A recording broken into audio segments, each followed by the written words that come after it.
Vamos ver o que diz a palavra do Senhor, no Evangelho segundo o relato de Mateus, capítulo 24, verso 15. Diz assim: quando, pois, virdes o abominável da desolação de que falou o profeta Daniel no lugar santo, quem lê entenda. Então os que estiverem na Judéia fujam para os montes. Quem estiver sobre o eirado não desça para tirar de casa alguma coisa. Quem estiver no campo não volte atrás para buscar sua capa. Verso 19: ai das grávidas, ai das que estiverem grávidas e das que amamentarem naqueles dias.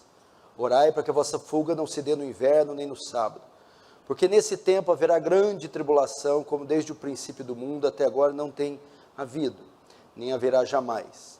Não tivesse aqueles dias sido abreviados, ninguém seria salvo, mas por causa dos escolhidos, tais dias serão abreviados. Então, se alguém vos disser: eis aqui o Cristo, ou ei-lo ali, não acrediteis, porque surgirão falsos cristos e falsos profetas, operando grandes sinais e prodígios, para enganar, se possível, os próprios eleitos.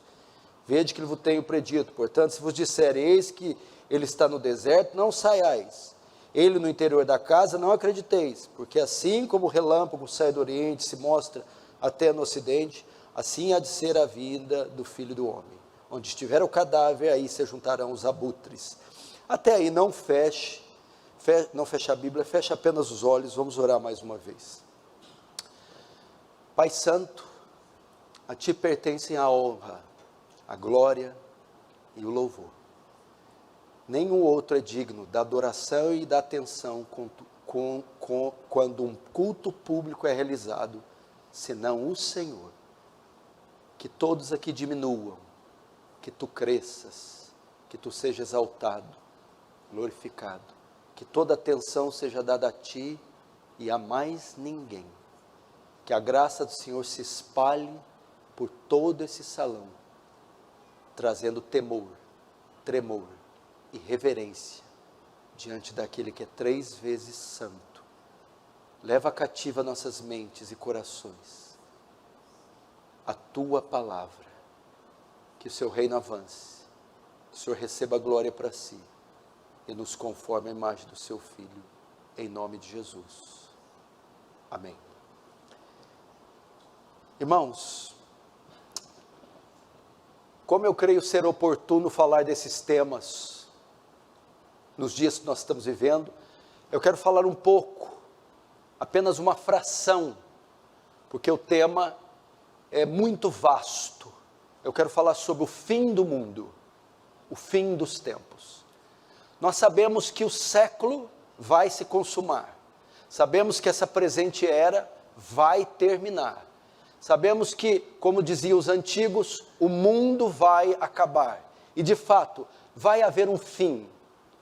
O relógio está contando, correndo.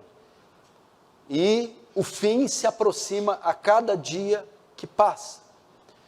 E nós que temos uma perspectiva bíblica, falamos a partir de uma perspectiva cristã, temos como regra de fé a palavra de Deus, que é a Bíblia Sagrada.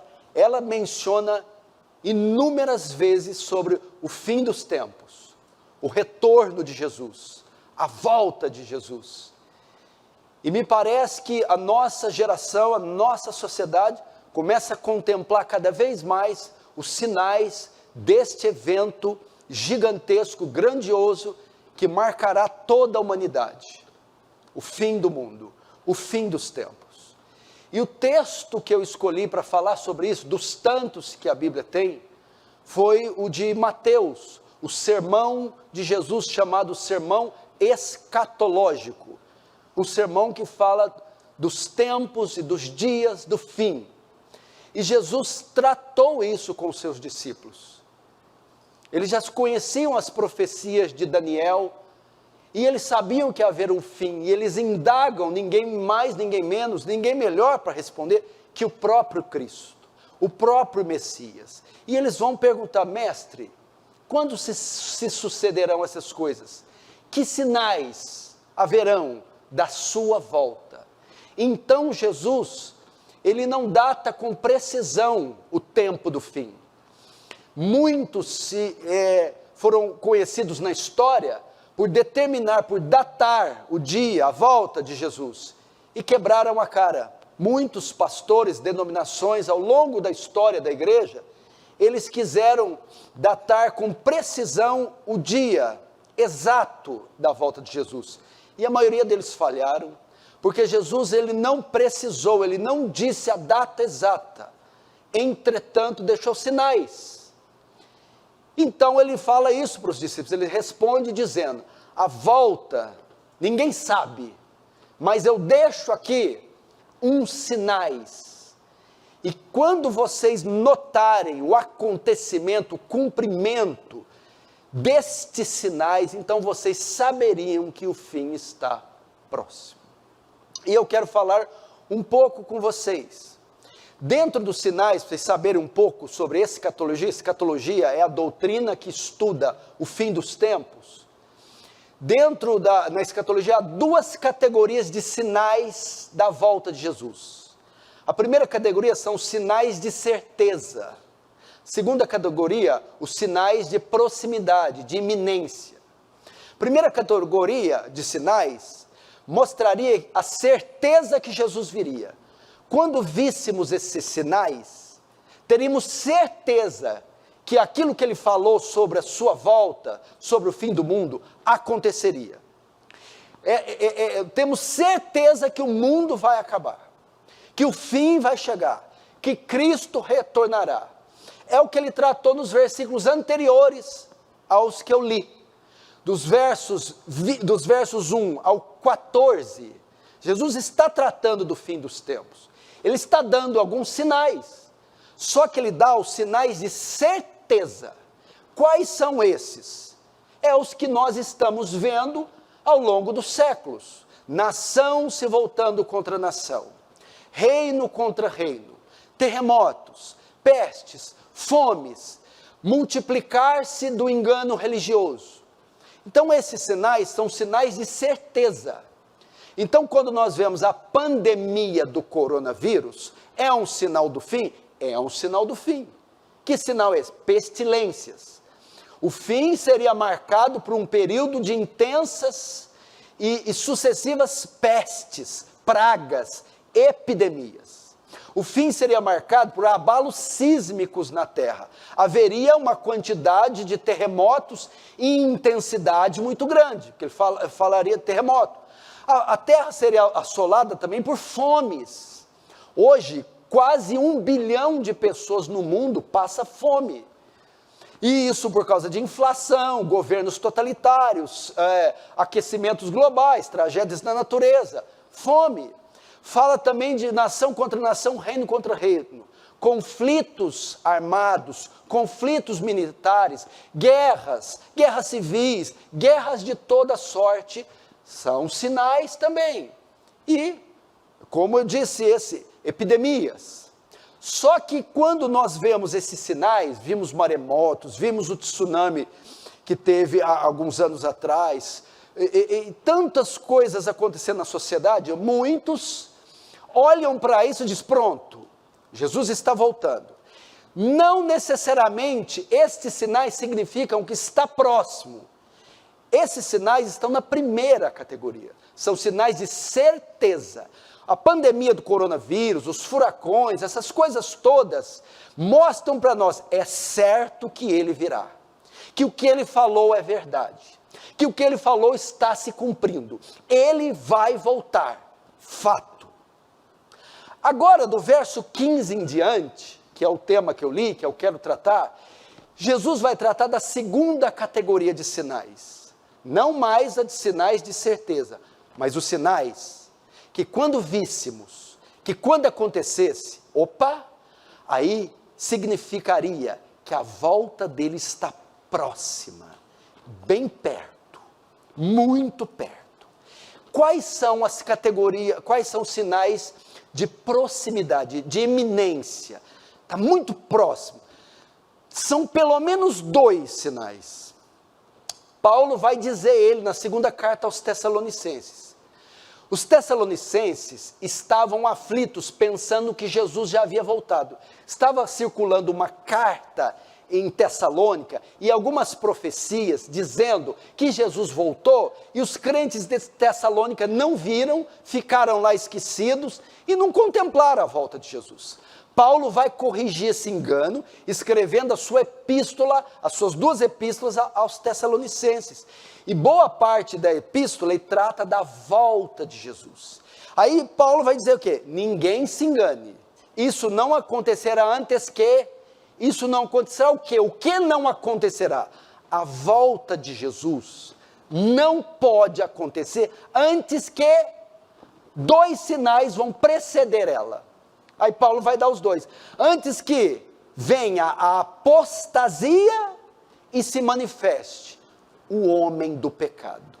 Então Jesus não voltou, Tessalonicenses. Por quê? Não houve ainda a apostasia global, mundial, e nem se manifestou o homem do pecado. Esses são 2 sinais que, quando ocorressem, vocês poderiam ter certeza que o fim está próximo.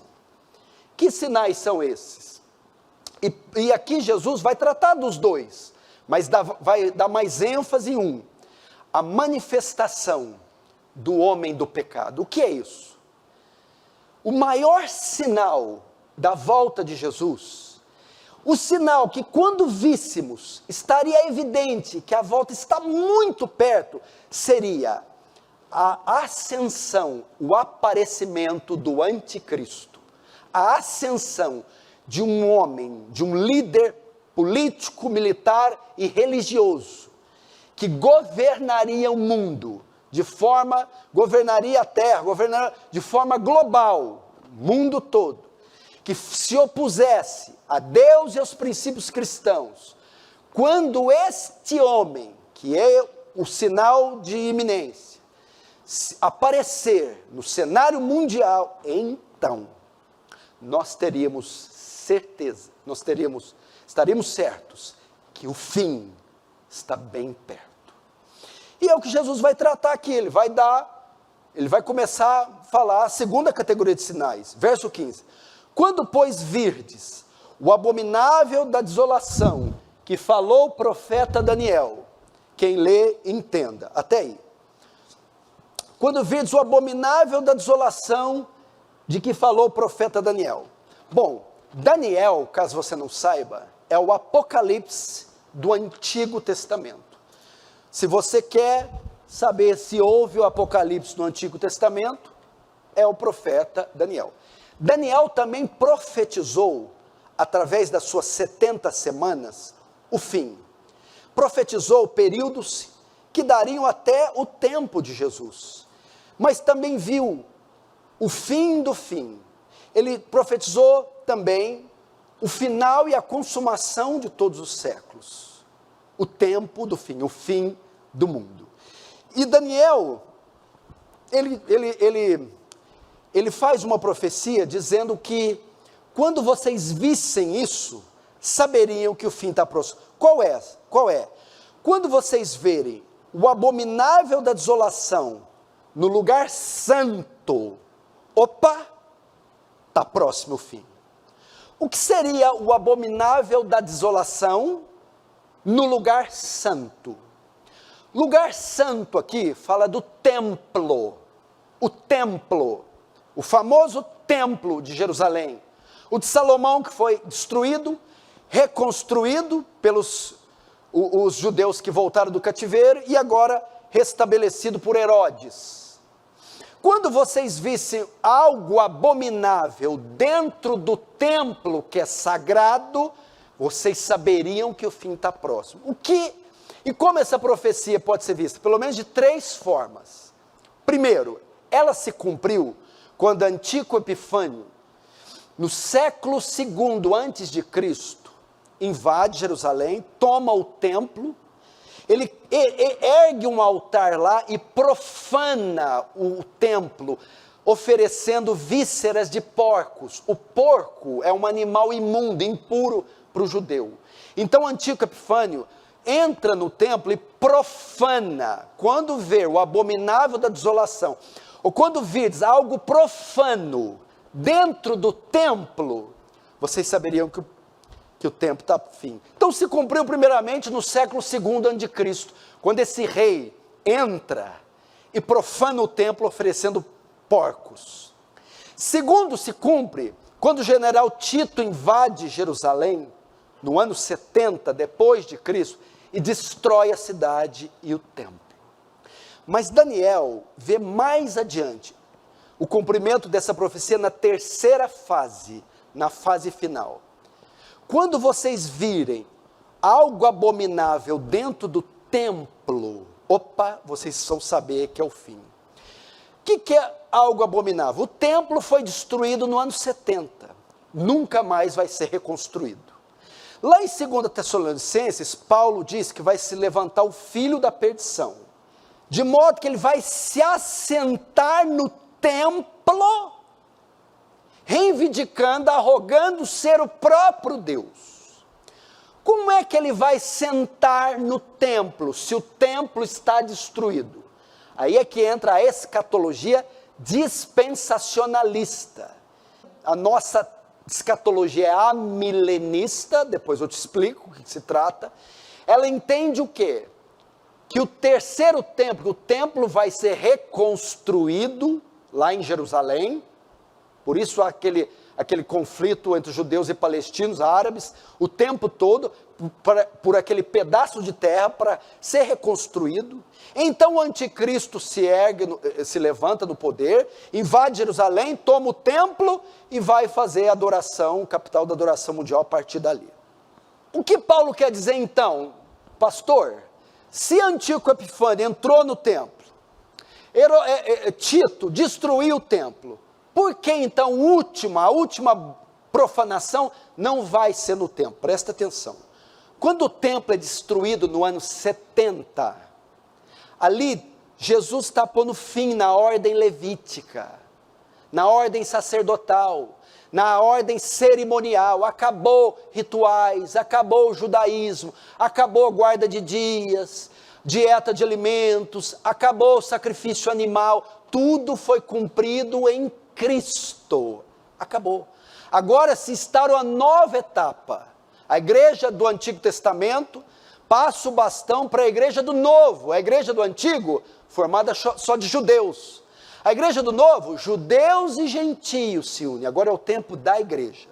De modo que o termo grego de 2 Tessalonicenses para templo, quando fala, e o filho da perdição se assentará no templo, a palavra grega é naos. Paulo, em todo o Novo Testamento, quando usa a palavra naos, ele está querendo dizer igreja. Igreja.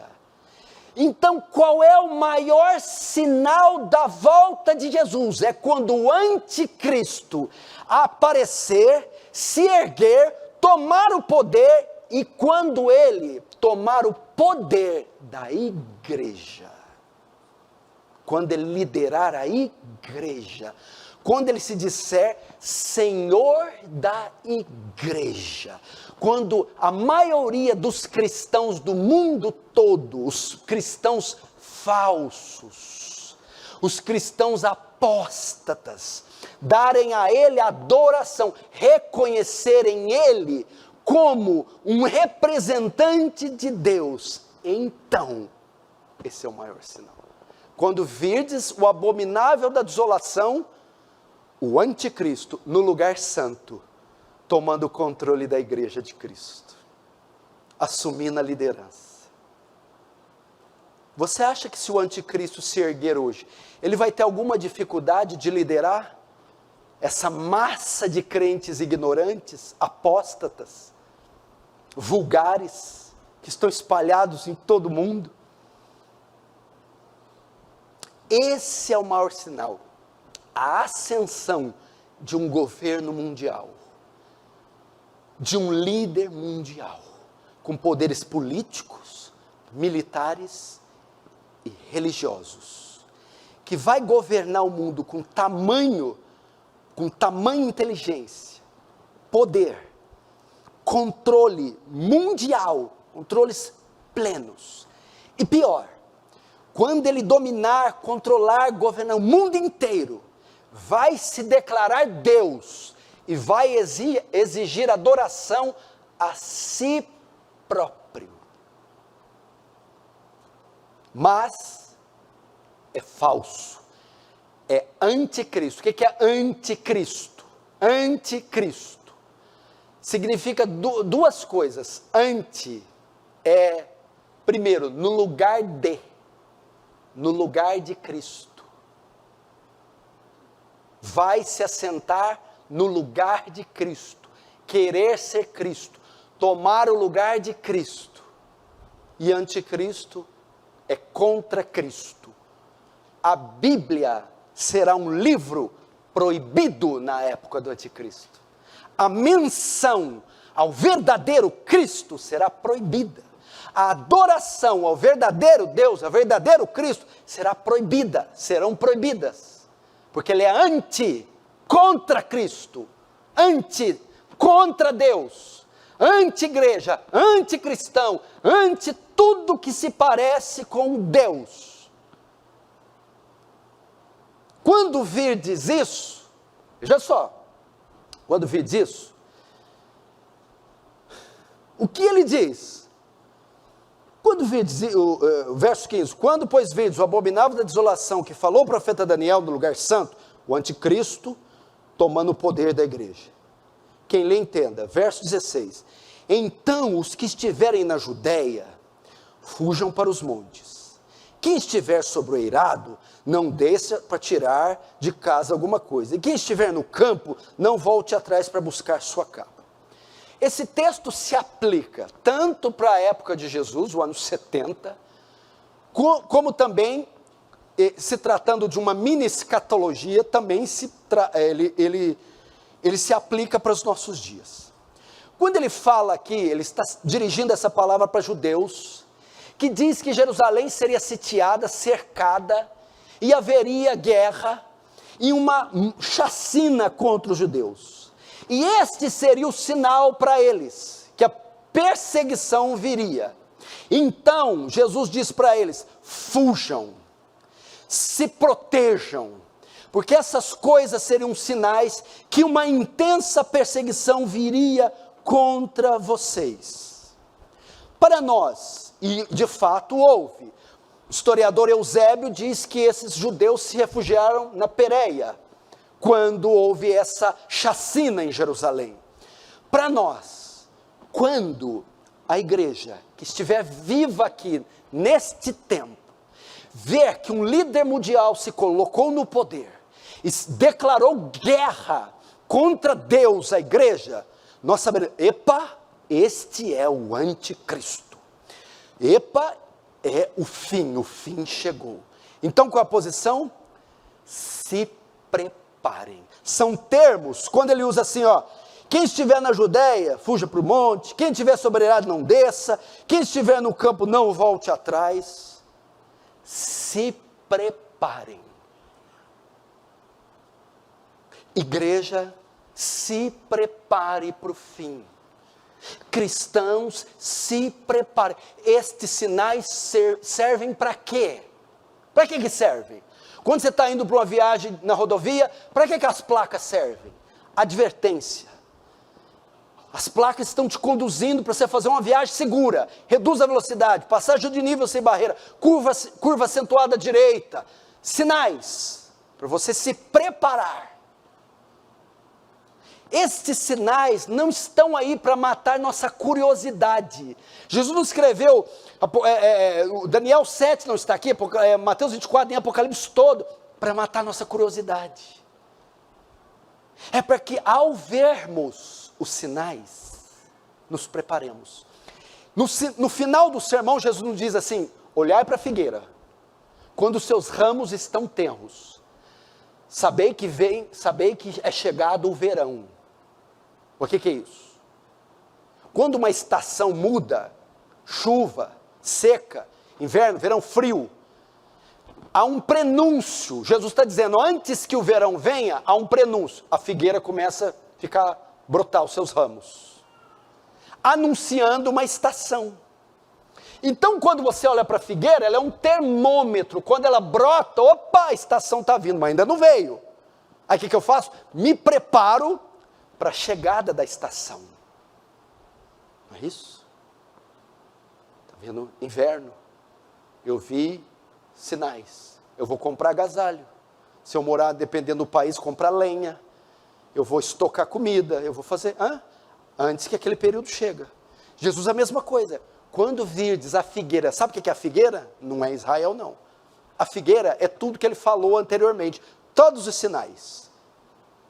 Quando vocês verem todos esses sinais, tanto os de certeza como os de iminência, sabei que uma nova estação está chegando. Assim como quando o inverno é anunciado, todos se preparam, se agasalham, assim, quando vocês virem os ramos brotando, estes sinais, bora se agasalhar, se proteger, se preparar. São esses termos. Agora, ele apresenta duas categorias que terão dificuldades nesses dias. Vão ser dias... Tá, você está falando para se preparar para quê? Calma, vou te falar para quê. Mas ele diz que nesse período aqui, duas classes de pessoas vão ter mais dificuldade que as outras. Primeira, as grávidas... Não, primeira, isso, as grávidas, verso 19. Ai das grávidas, ai das que estiverem grávidas e das que amamentarem naquele dia. E a segunda, 20, orai para que a vossa fuga não se dê no inverno, nem no sábado, até aí. Ai das grávidas e das que amamentarem, das lactantes, das mulheres que têm bebê de colo naqueles dias. Que dias? Os dias que o abominável da desolação entrar no lugar santo. O dia que Antíoco Epifânio profanar o templo, o dia que Tito invadir Jerusalém e destruir. O dia que o anticristo entrar no poder. No sentido literal aqui, Jesus está dizendo o quê? Que em tempos de guerra, porque ele está falando de uma guerra, um cerco de Jerusalém, espada, soldado, decapitação, matança, fuga. Nesse tempo de guerra, as pessoas mais frágeis sofrem mais. Dentre elas estão grávidas e lactantes. Como é que grávida corre, foge, esconde com o filho no colo, com 8, 6, 7, 9 meses? Lembra no Terceiro Reich alemão, no nazismo de Hitler, que é um tipo, um arquétipo do tempo do fim, o anticristo Hitler, o nazismo, a besta, e os judeus, os cristãos, as pessoas que mais sofreram no holocausto judeu, no Terceiro Reich, com a perseguição nazista, mulheres, grávidas, lactantes. Se descobrissem uma criança nos campos de concentração, a terrível SS, a polícia alemã, matava o bebê. Para nós, duas categorias. A ideia é que, ai dos frágeis, dos fracos, dos que não se prepararam. A ideia aqui é que as grávidas, nas categorias de pessoas lactantes, estão entre os frágeis, os debilitados, os mais fracos. Ai dos mais fracos nesse tempo. Ai dos que não se prepararam, que não têm uma vida substancial de oração, de leitura, de santificação, de compromisso com Deus, de aliança. Ai dos crentes mornos, crentes que estão de pé num dia e caídos em outro. Há entre nós essa categoria. Essa categoria vai sofrer mais nesse dia. Vai ter dificuldade de atravessar, de lidar com aquilo. Eu explico por quê depois. A segunda categoria, orai para que a vossa fuga não se dê no inverno nem no sábado. Essas são os religiosos, os apegados na religião, os dogmáticos, os legalistas, os que estão envolvidos em aspectos secundários da fé, porque a princípio era para quê? Para os judeus, orai para que a fuga não aconteça no sábado. Por quê? Porque dentro do legalismo farisaico, judaico, havia um monte de restrição no sábado. Coitado desses, no sábado. Estão tão apegados a doutrinas, a regras, a leis, a normas, a formas, que também sofrerão um bocado nessa época. Serão enganados. Esses princípios não os salvarão nesses dias. Hipócritas, burocráticos, religiosos, apegados em dogmas, mais apegado em costumes do que em Deus, tem essa categoria, e haverá. Então, duas classes: os frágeis, os fracos e os religiosos, os hipócritas, os que estão apegados em costumes, regras e normas. Jesus dá uma atenção especial para essas duas classes neste tempo. Estes vão sofrer, estes vão ter grande dificuldade nesse tempo. Por quê? Jesus faz isso. Depois que eu vir o abominável da desolação no lugar santo, eu tenho que ter essas atitudes. Verso 21. Porque nesse tempo haverá grande tribulação, como desde o princípio do mundo, e até agora não tem havido jamais. Jesus menciona aqui o que todos conhecem na esfera cristã. Agora ele apresenta um período que a terra protagonizará, servirá de palco a grande tribulação. A grande tribulação. O que é isso? É um período de tão grande perseguição, de tão grande atrocidade, como nunca vimos e nem veremos na história da terra. Vamos lá. Agora, quando se dá a grande tribulação? Muitas pessoas dizem, a igreja não passa a grande tribulação. A grande tribulação vai se dar depois do arrebatamento. Primeiro Deus arrebata a igreja e depois vem a grande tribulação. Não é verdade. Vamos lá, para você entender. Daniel profetiza 70 semanas. 70 semanas. A última semana, a 70ª, ela está destinada para o fim dos tempos. Só que Daniel diz que a última semana é dividida no meio, 3,5. Qual que é a metade de 7? 3,5. 3 dias e meio, 3 anos e meio, é a ideia que Daniel dá. Então ele diz que a última semana é partida no meio. A primeira metade é destinada a um tempo, a segunda metade a outro tempo. Na nossa visão escatológica, em qual semana de Daniel nós estamos?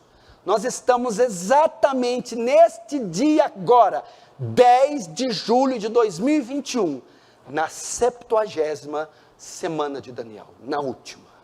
Estamos na última. Agora tem que definir, mas a última é dividida no meio, é feita de duas metades. Qual das metades nós estamos? Nós estamos na primeira metade da última semana.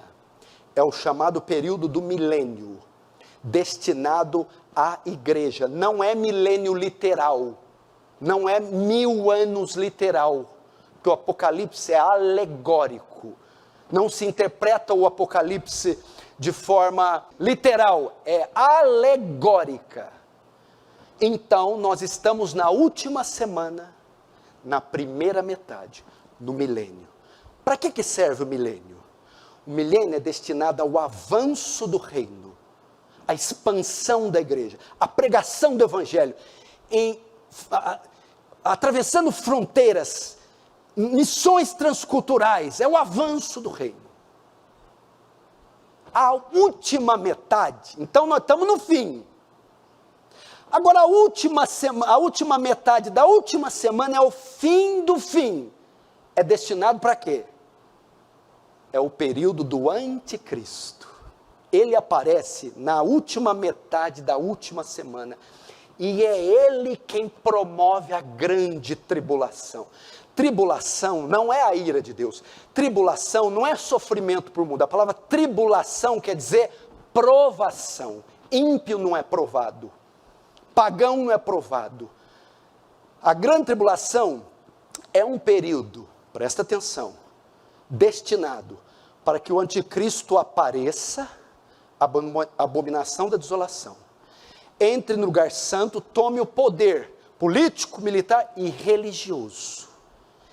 E preste atenção, a principal obra do anticristo, desencadear a maior perseguição que a igreja de Cristo já sofreu em todos os tempos. O anticristo vai esmagar a igreja, ele vai perseguir os cristãos dos quais ele tem ódio.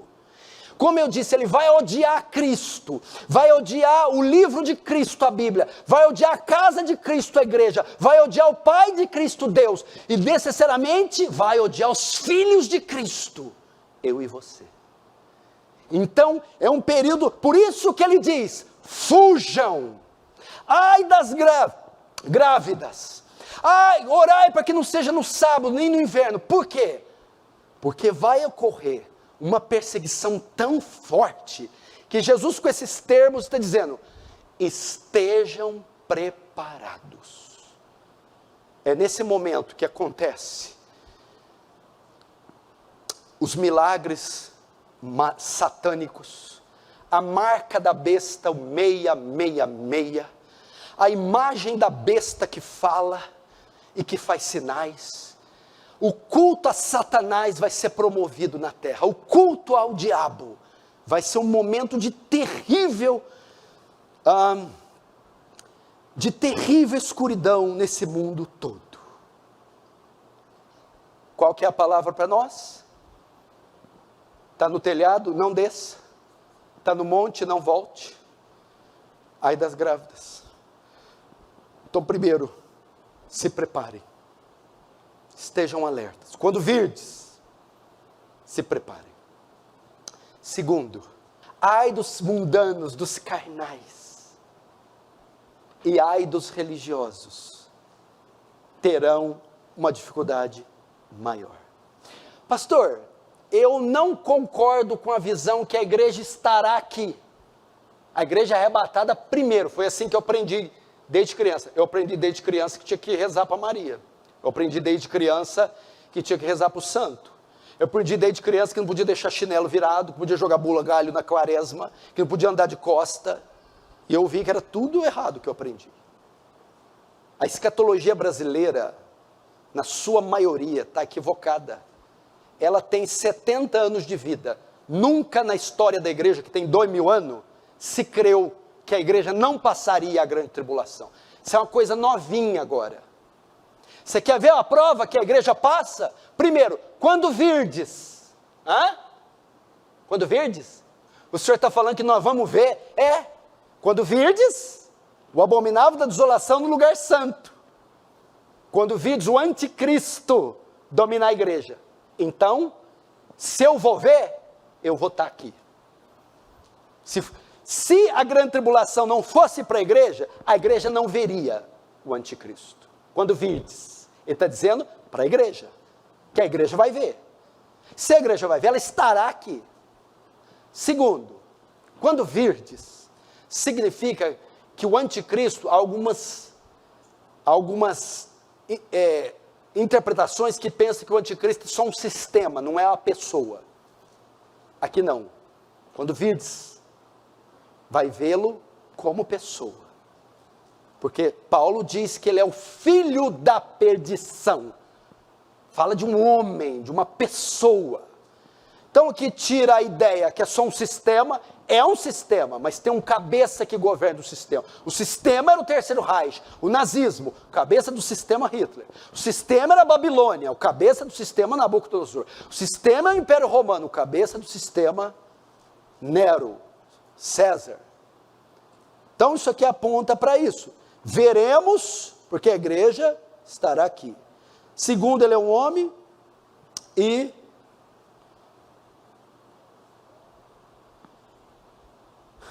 o arrebatamento ocorre depois da tribulação. Agora notem, que mais que ele diz ali? Ele vai mostrar agora a intensidade para falar que eu não estou brincando. Aí vocês ficam falando, o pastor Paulo pega pesado. Não, não, é o seu Senhor. Eu só estou multiplicando o que ele está falando. Ó, veja, eu vou só ler. Eu não estou interpretando, eu só estou lendo. Verso 21. Porque nesse tempo haverá grande tribulação, como desde o princípio do mundo até agora não tem havido. É pouca coisa isso? Até aí. Até agora não houve um período assim. Agora ele vai mais longe. E nem haverá jamais. Ele está falando que este é um período destinado, o qual a terra nunca viu e nunca mais verá. Agora ele vai em um grau máximo ainda, olha o verso 22. Não tivesse aqueles dias sido abreviados, ninguém seria salvo. Mas por causa dos eleitos, dos escolhidos, tais dias serão encurtados. Sabe o que é a ideia aqui? A última semana dividiu no meio, né? A primeira semana é o tempo da igreja. Quanto tempo faz já? A primeira metade da última semana. O período da igreja começou quando?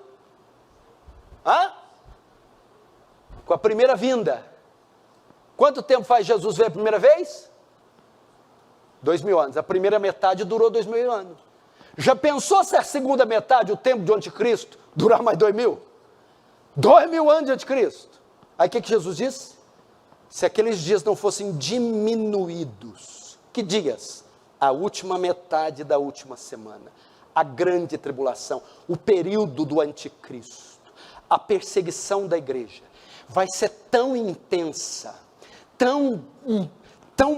vai ser tão cruel, que se o Senhor não tivesse diminuído nenhuma carne, nenhum homem se salvaria.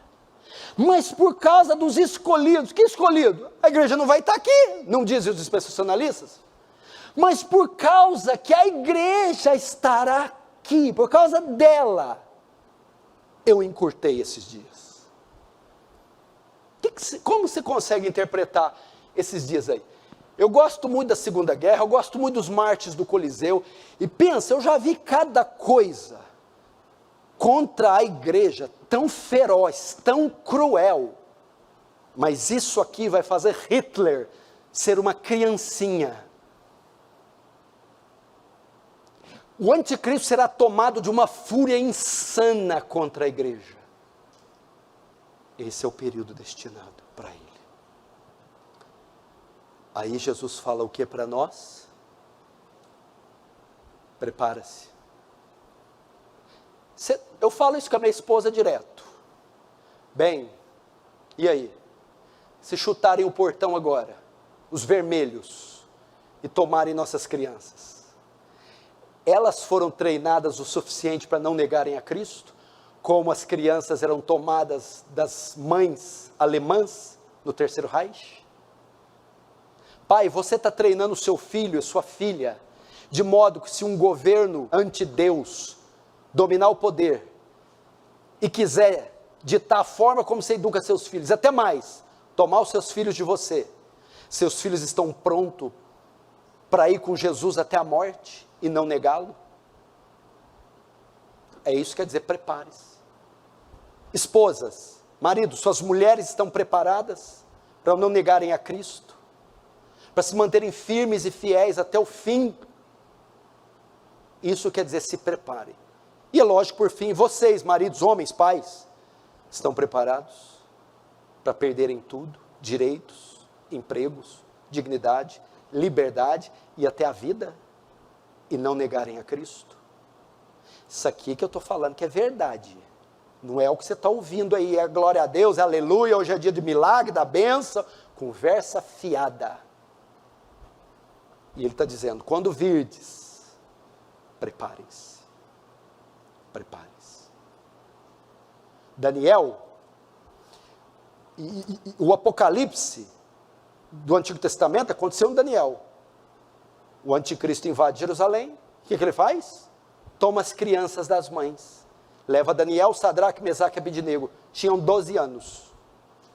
Vocês se lembram de Daniel ter negado no império mais maligno da época? Que tinha um demônio no poder, Nabucodonosor? Daniel se contaminou com os manjares do rei? Não. Adorou a estátua? Não. Foi jogado na cova, na fornalha. Por quê?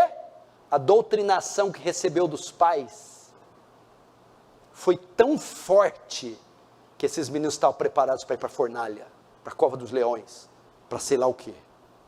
E os nossos? Fica o dia inteiro no celular, vendo desenho estúpido, decorando versículozinhos que você fica impressionado só, não tem raiz.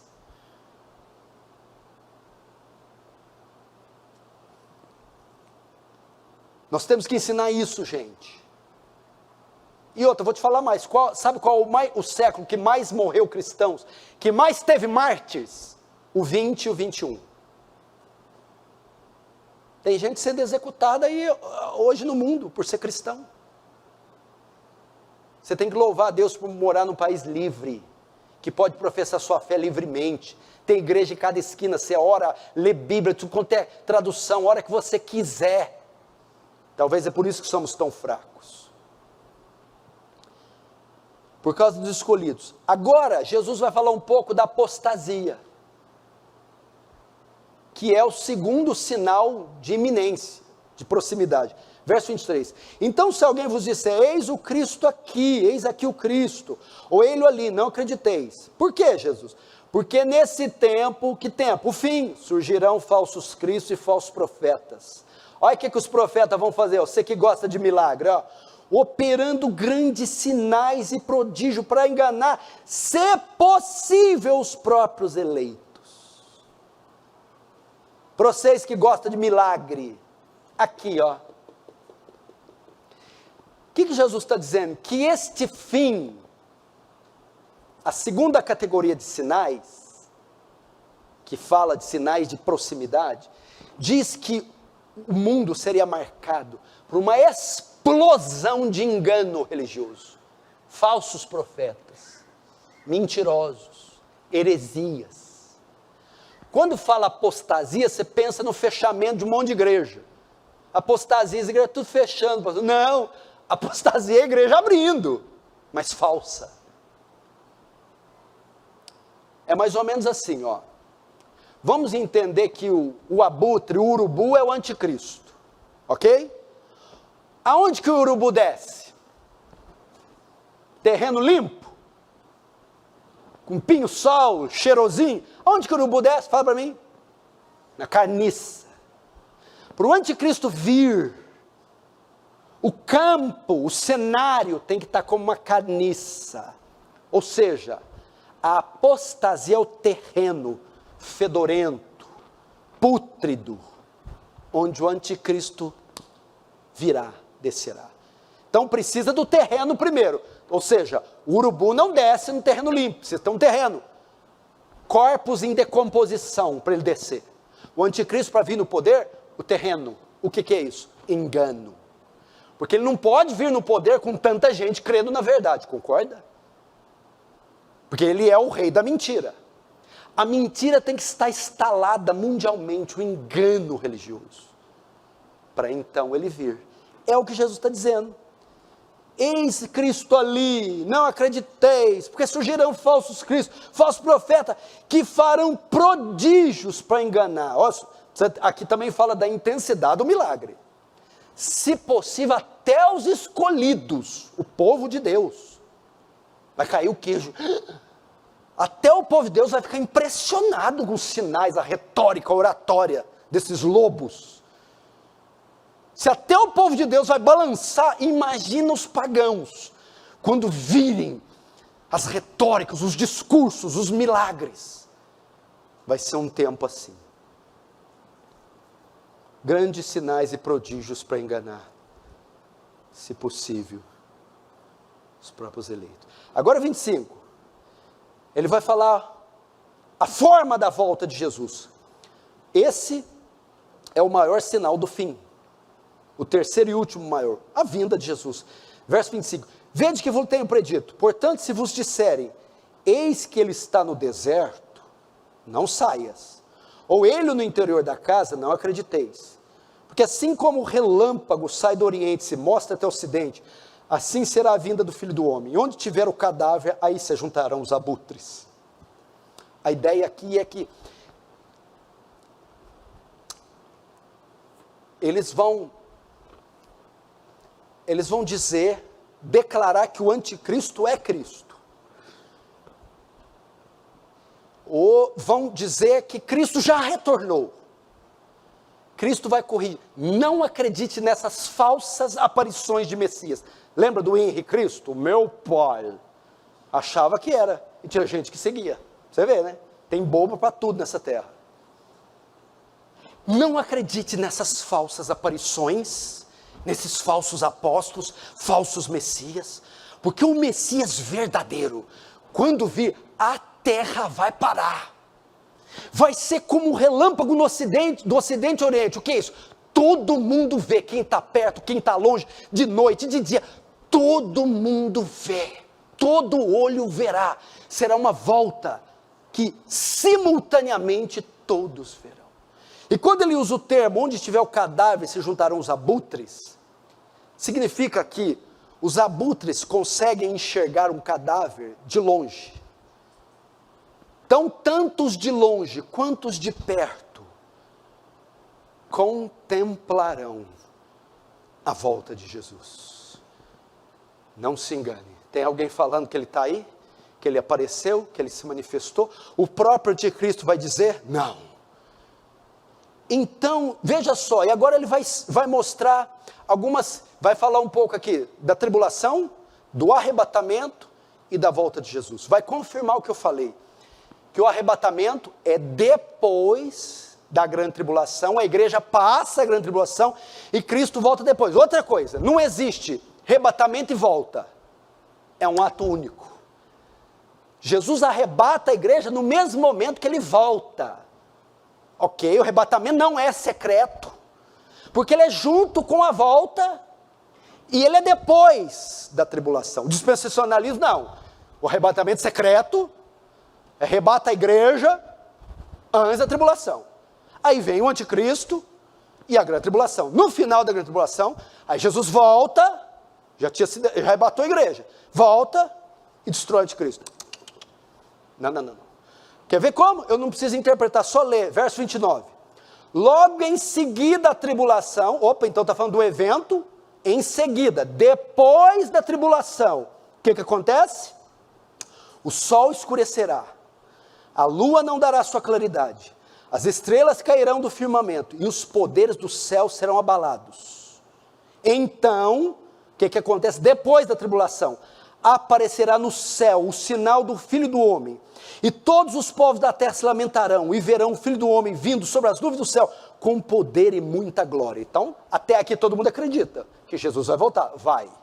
Volta depois da tribulação, volta. A volta como vai ser? Vai ser uma volta, com os corpos celestes sendo abalados, a terra, que é o embaixador de Cristo, ela vai anunciar a volta dele, os corpos celestes vão se abalar, as estrelas cairão do seu firmamento, todas as águas, os mares anunciarão que o Salvador, o seu dono, o seu Redentor está regressando. Então vai ser um tempo de abalos sísmicos, de abalos celestes, lua se escurecendo, estrelas caindo do céu, sinais na terra, no mar, nos céus, anunciando a volta de Jesus. Aí ele volta, e o que ele faz?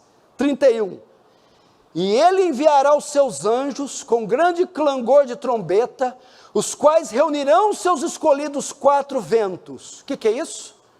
Arrebatamento. No mesmo momento que ele volta, ele reúne os escolhidos quatro lugares do mundo, para os tirar daqui. Quando? Depois da grande tribulação. O que se dá aqui?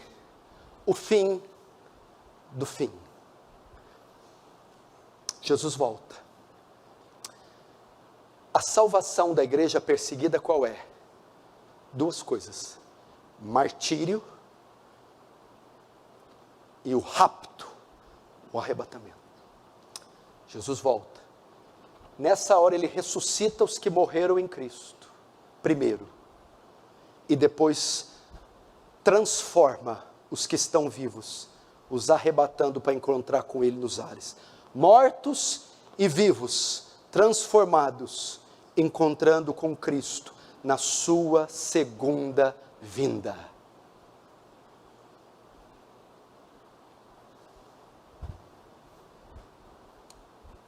É assim. Como disse o Dr. John MacArthur, tá, pastor? Ok, legal, mas eu não vi nenhum homem com essas características ainda. Quer dizer que o fim não está próximo? Bom, John MacArthur faz uma análise interessante da pandemia do coronavírus.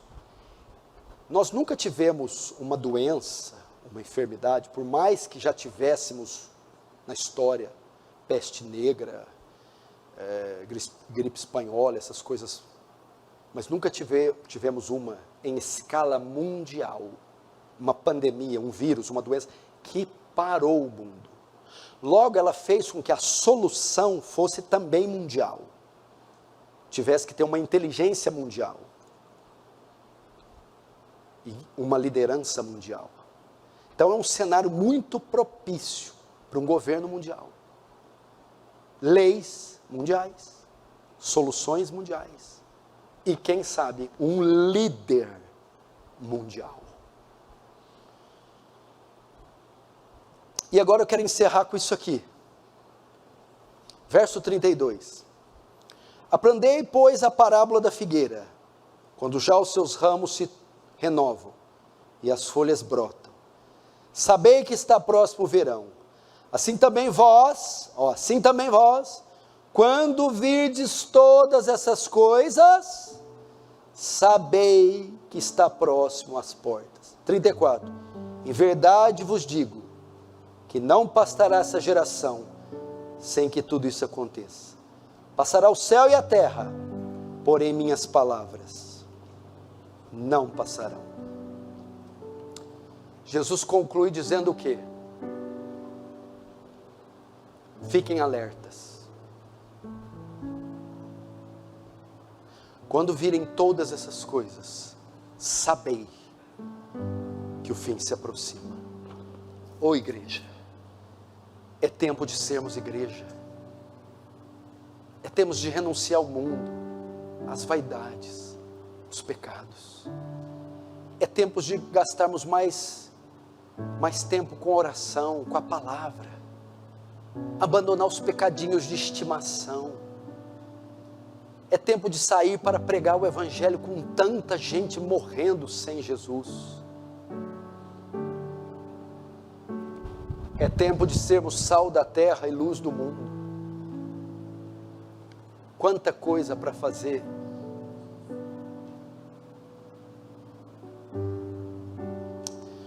Eu lembro quando o Paul Washer esteve aqui conosco, da conferência Old School. Ele ficou aqui 4 dias antes da conferência ou depois? Foi antes ou depois? Antes ou depois? Ficou 4 dias para conversar. Ele não conseguia ficar meia hora parado, sem falar. Irmãos, vamos fazer alguma coisa para o reino? Tem alguma coisa? Vamos gravar vídeo, vamos visitar alguém, vamos preparar sermão. Tem que fazer alguma coisa para o reino. Alguma coisa para o reino. Então ele veio aqui, deu entrevista, pregou na cidade de Buritizal. Fomos visitar irmãos aqui. Aconselhamento, oração, o tempo todo. Temos que fazer, não tem que mesmo ficar parado. Tem que fazer uma coisa para o reino. Você já pensou ligar na Sociedade Bíblica do Brasil e encomendar 100 Bíblias a preço de custo? Você espalhar? Você vai comprar uma Bíblia dessa aí a preço de custo, capa dura, 7, 10 reais. Faz um estoque na sua casa. Você distribui Bíblia. Manda imprimir folheto, põe na tua loja e dá para o cliente toda vez que ele sair. Faz uma lista de todo mundo que você conhece presencialmente, você tem contato físico. Faz essa lista e cola no teu quarto, ou no seu quartinho especial lá, e ora para a conversão delas. Pega e-mail, começa a mandar para dezenas dos seus contatos, links de pregação, textos evangelísticos, não sei. Pega o seu WhatsApp, os seus contatos, grave áudios, faça algo. Propõe uma semana de jejum para a sua santificação, para a harmonia do seu lar, o casamento se restaurar, para os seus filhos ímpios se converterem. Faça isso. Ou o texto não é urgente? Eu não li algo urgente? Eu estou pondo o peso que é devido ao texto. O texto fala de algo grave. Reflita na sua vida, nos seus sonhos, como você está conduzindo, porque o fim está próximo. Achará fé na terra o Filho do Homem quando voltar? Lembra da parábola das virgens nécias e das prudentes? Quando o noivo voltar, vai encontrar suas lamparinas com azeite? Repense a sua vida. Para aqueles que têm mais de 40, 50, dá para separar esse restinho para o Senhor de vida?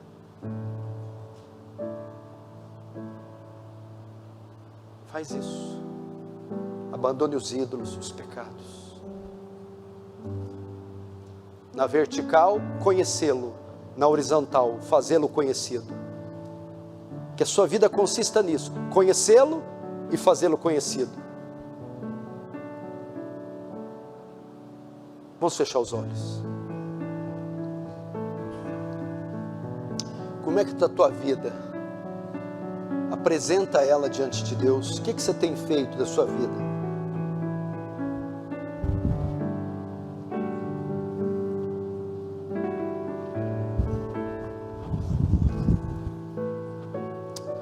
Fala com Deus.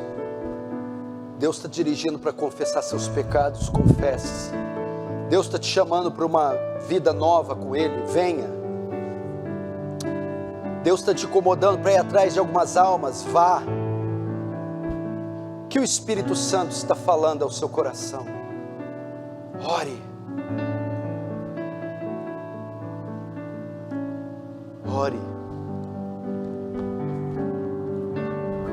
Deus está te chamando para renovar a sua aliança com Ele. Renove. Quer orar pedindo a Deus um revestimento de graça, uma visitação. Quer pedir para Deus e dizer: Deus, me dá ânimo, força, coragem, me dá dons, me dá recursos para cumprir a carreira que me foi proposta, para eu não ser infiel à visão celestial. Deus, há tanto para fazer, tanta gente se perdendo, o avanço do mal, o avanço das agendas malignas, a proliferação do engano, a morte física das pessoas, e eu aqui às vezes desnorteado, fraco, oprimido, sem saber o que fazer. Norteia-me, Senhor, dirige-me, Senhor, conduz-me, Senhor, em como eu devo agir, que caminho eu devo seguir, e me reveste de poder. Me falta recursos, me falta força, me falta fé, me falta coragem. Dê a mim, Senhor, dê-me a unção do Teu Espírito, dê-me o poder do